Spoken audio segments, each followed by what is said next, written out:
Hello friends, मेरा नाम भास्कर ज्योति है। दिल्ली नॉलेज ट्रैक के माध्यम से मैं पिछले कई बार आप सबसे मुखातिब हुआ हूँ अलग अलग विषयों को लेकर। मैं अभी वर्तमान में बिहार में सब रजिस्ट्रार हूँ, लेकिन आज मैं आप सबसे एक अलग विषय के माध्यम से जुड़ना चाहता हूँ और वो ये है कि जवाहरलाल नेहरू विश्वविद्यालय जो दिल्ली में स्थित एक यूनिवर्सिटी है, वो किस तरह का यूनिवर्सिटी है, वहाँ की लाइफ कैसी है, कितना खूबसूरत कैंपस है, लोग कैसे हैं, इन सब मुद्दों के बारे में मैं आप सबसे बात करूँगा। For IAS preparation, Muluka IAS is the only institute in the country to provide for granted prelims and assured mains. Friends, granted prelims का मतलब अगर आपका प्री क्लियर नहीं हुआ तो हम आपके पूरे पैसे वापस करेंगे। अश्योर्ड मेंस का मतलब अगर हमारे पढ़ाई में से 80% क्वेश्चन नहीं आते हैं तो भी हम आपके पूरे पैसे वापस करेंगे।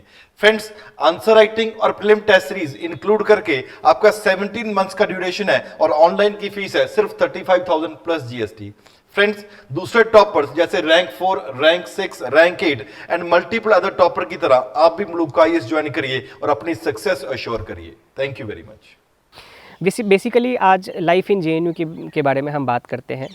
जेएनयू दिल्ली में एक ऐसा खूबसूरत विश्वविद्यालय है, एक ऐसा सुंदर कैंपस है, रमणीक स्थल है, जहाँ एक तरह से विद्यार्थियों का यह ड्रीम प्लेस होता है। जब मैं भी दिल्ली विश्वविद्यालय में था तो हम लोग अक्सर छुट्टी के दिनों में या जब भी टाइम मिलता था भाग भाग कर जेएनयू चले आते थे, कई बार ढाबों में खाने के लिए, कई बार यहाँ के डिबेट्स और डिस्कशन में भाग लेने के लिए या सुनने के लिए, क्योंकि एक तरह का ऐसा माहौल है कि जेएनयू में रहते रहते आपको जेएनयू से प्यार हो जाएगा।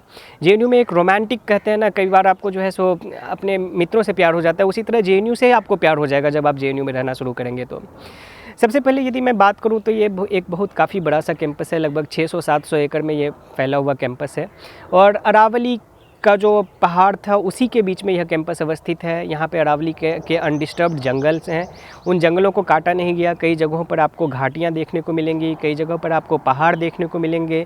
जेएनयू के अंदर केव्स हैं। आप यदि जेएनयू के कैंपस में घूमेंगे आपको जगह जगह पर नील गायें दिखेंगी, मोर दिखेगा, अलग अलग पक्षियों की चहचहाट आप सुनेंगे।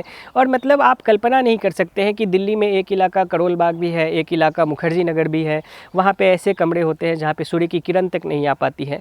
लेकिन जेएनयू में एक ऐसा भी जगह है, पार्थसारथी रॉक्स, पीएसआर रॉक्स जिसको हम कहते हैं, जहाँ पर आप यदि सुबह को देखेंगे, सुबह को उठेंगे, सुबह को बैठेंगे तो ऐसा लगता है जो सनसेट पॉइंट आप देखने जाते हैं किसी पहाड़ों के बीच या उगते हुए सूर्य को देखना चाहते हैं पहाड़ों के बीच, आपको बिल्कुल वैसा ही फील होगा। एकदम आप अरावली के एक चोटी पर बैठे रहेंगे, चारों तरफ जंगल, घाटियाँ, मोर, पक्षियों की चहचहाहट और एक अपूर्व आनंद की प्राप्ति होगी। इतना खूबसूरत सा कैंपस है, इतनी सुंदरता है इस कैंपस में, मतलब एक दिव्यता का अनुभव होता है इस कैंपस में जब आप रहेंगे। तो यदि मैं पढ़ाई लिखाई के बारे में, आप सबको अमूमन पता है पढ़ाई लिखाई के विषय में तो कई सारी वीडियोस पहले भी बनी हुई हैं कि कैसे एंट्रेंस हो, पढ़ाई की लेवल क्या है। जेएनयू के कई सारे लोगों को आपने देखा है अलग अलग स्तर पे, चाहे वो एस जयशंकर साहब हों जो हमारे एक्सटर्नल अफेयर्स मिनिस्टर हैं, या निर्मला सीतारमन मैडम हो जो कि फाइनेंस मिनिस्टर हैं, या तमाम तरह के लोग हैं जो आपको दिखेंगे। तो मैं आज पढ़ाई लिखाई के बारे में बिल्कुल बात नहीं करूँगा, मैं यहाँ के लाइफ के बारे में आपसे कुछ से बातें शेयर करना चाहता हूँ। तो जेएनयू में लाइफ आपकी उसी दिन से शुरू हो जाती है जिस दिन आपका एडमिशन होता है। और जब आप अमूमन एडमिशन लेके आएंगे उसी दिन आप जब रात में मेस में खाना खाने जाएंगे तो बहुत सारे पॉलिटिकल आइडियोलॉजी के लोग, पॉलिटिकल ऑर्गेनाइजेशंस के लोग आपके पास पर्चे लेके आएंगे, अपने विचारधारा के बारे में बताएंगे मेस में जब आप खा रहे होंगे। 18 हॉस्टल्स हैं यहाँ पर, 18 हॉस्टल का अपना अपना मेस है।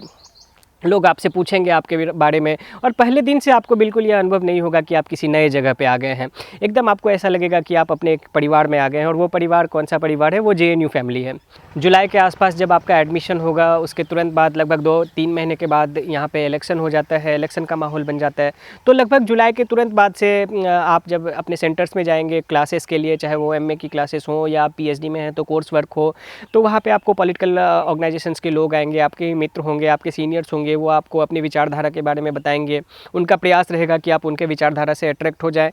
तमाम तरह की भ्रांतियां भी कई बार फैलाई जाती हैं यूनिवर्सिटी के बारे में कि यहाँ पर सिर्फ पॉलिटिक्स होता है, पढ़ाई नहीं होती है। लेकिन उन सब बातों से परे हट के यदि यहाँ पे पॉलिटिक्स भी होती है तो हेल्दी पॉलिटिक्स होता है।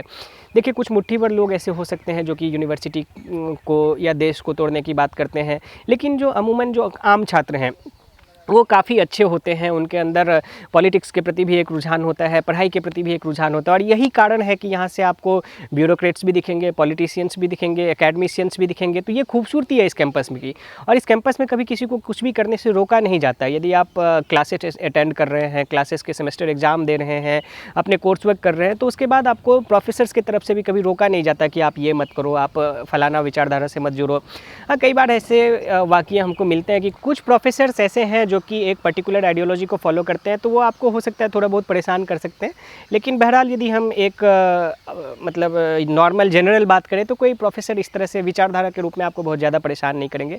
तो जो मानसिक बौद्धिक विकास आपका जेएनयू में हो सकता है, वो मतलब मुझे लगता है कि शायद भारत के किसी कैंपस में, क्योंकि वो पॉलिटिकल स्तर, वो अंडरस्टैंडिंग लोगों के बीच नहीं है, तो आप पॉलिटिकली काफ़ी ज़्यादा अवेयर हो जाते हैं। जेएनयू कैंपस की एक जो सबसे बड़ी खूबसूरती है, एक जो सबसे अच्छी चीज़ है, आप यहाँ से जब जाएंगे किसी दूसरे जगह पे, चाहे वो ब्यूरोक्रेट बन के जाएँ, चाहे एकेडमिशियन या किसी भी फील्ड में आप जाएंगे, जो जेएनयू के बारे में सबसे ज़्यादा मिस करेंगे, यहाँ पे जेंडर सेंसिटाइजेशन इतना अच्छा है। मतलब आप कभी यहाँ पे डिस्क्रिमिनेशन फील नहीं कर सकते हैं कि कोई लड़का है, कोई लड़की है, उससे कैसे बात किया जाता है।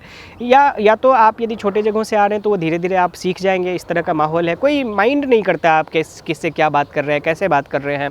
तो इस तरह का जेंडर सेंसिटाइजेशन जो होता है, हमारी पर्सनालिटी डेवलप होती है, वो जेएनयू से, तो मुझे लगता है जेएनयू से अच्छा तो किसी कैंपस में हो ही नहीं सकता है। ये पब्लिक यूनिवर्सिटी है, इसकी इंफ्रास्ट्रक्चर इतनी अच्छी है। आपने देखा कन्वेंशन सेंटर्स के फ़ोटोज़ देखे, सेमिनार रूम्स देखेंगे, लाइब्रेरीज़ देखेंगे। लाइब्रेरी यहाँ का 9 फ्लोर की लाइब्रेरी है। पढ़ने वाले लोग दिन रात लाइब्रेरी में बैठते हैं। आप सुबह 9 बजे जाइए, रात के 1 बजे तक जाइए, जितनी रीडिंग रूम है, चाहे वो सेंट्रल लाइब्रेरी की रीडिंग रूम हो, चाहे सेंटर्स में जो अवस्थित रीडिंग रूम्स हैं, सब के सब आपको फुल मिलेंगे। कोई अपना रिसर्च का थीसिस लिख रहा होगा, कोई सिविल सर्विसेज की तैयारी कर रहा होगा, कोई कुछ भी कर रहा होगा, लेकिन सब लोग आपको लाइब्रेरी में पढ़ने वाले लोग, कुछ लोग हैं जो कि आपको सिर्फ लाइब्रेरी में ही पढ़ते नजर आएंगे। कुछ लोग हैं जिनको कमरों पर पढ़ना पसंद है, वो कमरों पर पढ़ते हैं। तो एक तरह का इतना अच्छा माहौल है। फिर आप लाइब्रेरी से निकल के जाते हैं, बहुत सारे ढाबे हैं। गंगा ढाबा आपने सुना होगा, साबरमती ढाबा है, चंद्रभागा के पास ढाबा है, 24/7 ढाबा है। इन सब ढाबों के ऊपर जो है सो एक डिबेट और डिस्कशन का कल्चर है। आप उन ढाबों पे जब बैठेंगे तो वहाँ पे आपको अनायास, आप जब जाएंगे तो वहाँ पे 10 लोग आ जाएंगे तरह तरह के मुद्दों पर। और मुद्दे मतलब ऐसा नहीं होता है कि कोई एक विचारधारा से संबंधित मुद्दा होता है। कभी हो सकता है कश्मीर के फॉर या अगेंस्ट में भी वो डिबेट हो सकता है, कभी राम मंदिर के निर्माण हेतु चंदा इकट्ठा करने का भी मुद्दा हो सकता है। सब लोग सुनते हैं एक दूसरे को। सबसे बड़ी जो ये चीज़ है, ये कैंपस बहुत इंक्लूसिव है। सब एक दूसरे को सुनना चाहते हैं, उस पर अपनी ओपिनियन को व्यक्त करते हैं। आप सबने हो सकता है रांझना मूवीज़ देखी होगी, जिसमें दिखाया गया कि एक चोर चोरी करता है तो लोग उसके बैकग्राउंड के बारे में बात करते हैं। ये कोई रांझना मूवी में जो ये वाकया दिखाया गया, ऐसा नहीं है कि ये कहीं से हाइपोथेटिकली ले लिया गया, ये कोई इमेजिनेटिव चीज़ था, ये नहीं था। ऐसा जेएनयू में कल्चर है, ये होता रहता है। और उसी को एक तरह से दिखाया गया है कि किस तरह से मुद्दों के जो है सो जड़ में जाने की कोशिश की जाती है कि कुछ होता है। और यूनिवर्सिटी का रोल समाज में बेसिकली होता भी यही है कि समाज को एक दिशा दिखा सके, समाज को एक दिखा सके कि समाज कैसा होता है। जेईई मेन में perfect 300 out of 300। DKT engineering पे जानिए कि मृदुल और सिद्धांत ने कैसे हिट किया ये target. DKT Engineering, a daily knowledge track platform for JEE aspirants. JNU के अंदर एक रिंग रोड है लगभग 3 किलोमीटर के अंदर, और 3 किलोमीटर का जो रिंग रोड है, इसके दोनों तरफ जो है सो पहाड़ हैं, घाटियां हैं, जंगल हैं। आप सुबह सुबह इसमें मॉर्निंग वॉक कर सकते हैं। जो हालांकि ऐसा कहा जाता है कि जेएनयू में बेसिकली जो लाइफ है वो नाइट लाइफ है। मतलब दिन को या तो वही लोग जगते हैं जिनका क्लास होता है, या फिर जिनको अपना पर्सनल काम होता है, आपको वही लोग दिन को दिखेंगे। लेकिन रात को जब आप जेएनयू में निकलेंगे, चाहे वो आप 12 बजे निकल जाए, 2 बजे निकल जाए, 3 बजे निकल जाए, आपको गंगा ढाबा पे हमेशा कुछ लोग जो है सो चाय पीते नजर आएंगे। और देखिए वहाँ पे भी आपको वो माहौल दिखेगा। वहाँ पे सिर्फ ऐसा नहीं है कि आपको सिर्फ मेल या बॉयज़ ही दिखेंगे, वहाँ पे आपको लड़कियाँ भी दिखेंगी, चाहे वो ठंडा का मौसम हो, गर्मी का मौसम हो। क्योंकि यहाँ पे किसी को किसी का डर नहीं है, कोई डिस्क्रिमिनेशन की भावना नहीं है, मोलेस्टेशन का डर नहीं है। ये एक बहुत ही फ्री कैंपस है। जो फ्रीडम की बात होती है, यहाँ पे लोग इतने सिक्योर महसूस करते हैं, उनको इतनी इंडिपेंडेंस है, आज़ादी है कि उनको बड़ा अच्छा लगता है। और यहाँ से निकलने के बाद हम सब लोग जो है सो जेएनयू के कैंपस को इसलिए मिस करते हैं क्योंकि यहाँ की खूबसूरती, यहाँ की सुंदरता, यहाँ की फ्रीडम, लिबर्टी, वो शायद आपको दुनिया का तो मुझे नहीं पता, लेकिन भारत के किसी कैंपस में तो अमूमन आपको ये चीज़ देखने को नहीं मिलेगी। तो ये जेएनयू का बहुत ही खूबसूरत है। यहाँ पे ऐसे भी लोग आपको मिलेंगे जो आप जेएनयू में आपको कुत्ते बहुत दिखेंगे। कुछ लोग ऐसे भी मिलेंगे जो कि पशु प्रेमी होते हैं। आप कुत्तों को भी जो है सो इस तरह से मार नहीं सकते, उनको डरा बता नहीं सकते। ये एक उदाहरण मैं इसलिए दे रहा हूँ क्योंकि हर तरह के लोग आपको मिलेंगे। जैसे हम जब एक ऐसे समाज में रहते हैं जब हम इन चीज़ों का वैल्यू नहीं समझते, हो सकता है आपको जानवर एक पशु के रूप में ही दिखे, लेकिन उसके प्रति भी आपकी क्या भावना होनी चाहिए, कम से कम वो आप उसके प्रति क्या भावना रखते हैं वो एक अलग बात है, लेकिन आप उसको कैसे देख सकते हैं आने वाले समाज में, ये भी आपको कई बार सीखने को मिलती है। बच्चों के प्रति आपका कैसा बिहेवियर होना चाहिए, प्रोफेसर्स के प्रति कैसा बिहेवियर होना चाहिए, किसी एक पर्टिकुलर इंसिडेंट के बारे में आपका कैसा बिहेवियर होना चाहिए। तो ये बिहेवियरल शेपिंग, रीशेपिंग का भी यहाँ पर काम होता है। तो ये जेएनयू की खूबसूरती है। जेएनयू बेसिकली एक कैंपस बाउंड यूनिवर्सिटी है, तो आपको डेली बेसिस पर आपको कैंपस से बाहर जाने की ज़रूरत ही नहीं पड़ती है। यदि आपको बाल बनवाना हो तो यहाँ पे बार्बर शॉप भी है, यहाँ पे मार्केट कॉम्प्लेक्स है, कमला कॉम्प्लेक्स, वहाँ पे आपको तमाम तरह की चीज़ें मिल जाएंगी। जो राशन की दुकानें हैं वो भी मिल जाएंगी। आइसक्रीम खाना हो, दूध लेना हो, मदर डेयरी का आउटलेट है, अमूल का आउटलेट है, तो पूरा मार्केट कॉम्प्लेक्स भी अंदर ही है, आपको बाहर जाने की ज़रूरत नहीं पड़ती है। सब्ज़ी खरीदने के लिए भी बाहर जाने की ज़रूरत नहीं पड़ती है। उसके बाद कैंपस के अंदर ही हेल्थ सेंटर है, काफ़ी मतलब बहुत अच्छा तो नहीं है, लेकिन यदि आपको इमरजेंसी में कुछ काम पड़ता है तो वहाँ पे दवाइयाँ आपको मुफ्त में मिल जाती हैं, डॉक्टर्स बैठते हैं। और यदि कुछ इस तरह की इमरजेंसी कंडीशन हो जाती है तो फिर आप एम्स या सफदरजंग जैसे हॉस्पिटल में रेफ़र कर दिए जाते हैं, जहाँ पे आपका इलाज अच्छे तरीके से हो सकता है। लेकिन यदि छोटी मोटी समस्या है तो जेएनयू के हेल्थ सेंटर में ही आपका उसका निदान कर दिया जाता है। तो अच्छा हेल्थ सेंटर है। जेएनयू की हॉस्टल लाइफ काफ़ी अच्छी है, मतलब हॉस्टल्स तो मतलब वरदान जैसा है, और ये तो काफ़ी फेमस भी है कि जेएनयू के हॉस्टल्स में लोग आना चाहते हैं, रहना चाहते हैं, कोई रोक टोक नहीं होता है। बेसिकली ये रोक टोक बहुत इंपॉर्टेंट है जीवन में। यदि आप बेरोक काम करते हैं तो आप अपने उस जो भी काम कर रहे हैं उसमें काफ़ी एक्सेल करते हैं, क्योंकि जिम्मेदारियों का भान एक लेवल तक ही कोई करवा सकता है, उसके बाद आप खुद जिम्मेदारियों को समझना शुरू कर देते हैं। तो जेएनयू में इन चीज़ों को दिखा दिया जाता है, सिखा दिया जाता है। जेएनयू में एक चीज़ और है कि कभी भी, पहले तो अभी तो कंपलसरी अटेंडेंस वगैरह का प्रोविज़न आ गया, पहले कंपलसरी अटेंडेंस नहीं होता था। उसके बावजूद आप क्लास जाते तो क्लास में जो है सो संख्या काफ़ी बढ़ी हुई रहती, लोग स्पेशल परमिशन लेके दूसरे सेंटर्स के या बाहरी स्टूडेंट्स भी क्लासेस अटेंड करते थे, क्योंकि क्लास की गुणवत्ता इतनी अच्छी होती है, क्वालिटी इतनी अच्छी होती है।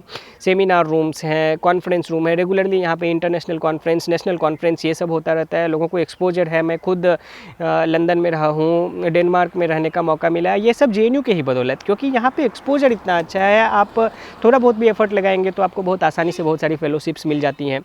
तो ये सब जेएनयू के बारे में बहुत ही महत्वपूर्ण चीज़ हैं, बहुत ही खास हैं, जो कि इस यूनिवर्सिटी को दूसरे यूनिवर्सिटी से अलग बनाता है।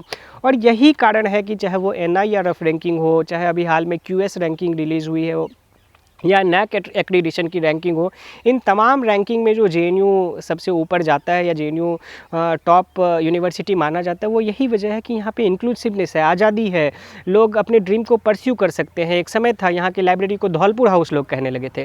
धौलपुर हाउस बेसिकली UPSC भवन का नाम है। इतना सारा सिलेक्शन हुआ UPSC में, IAS के एग्ज़ाम में, कि लोग उस कैंपस को ही, उस लाइब्रेरी को ही धौलपुर हाउस के नाम से पुकारने लगे।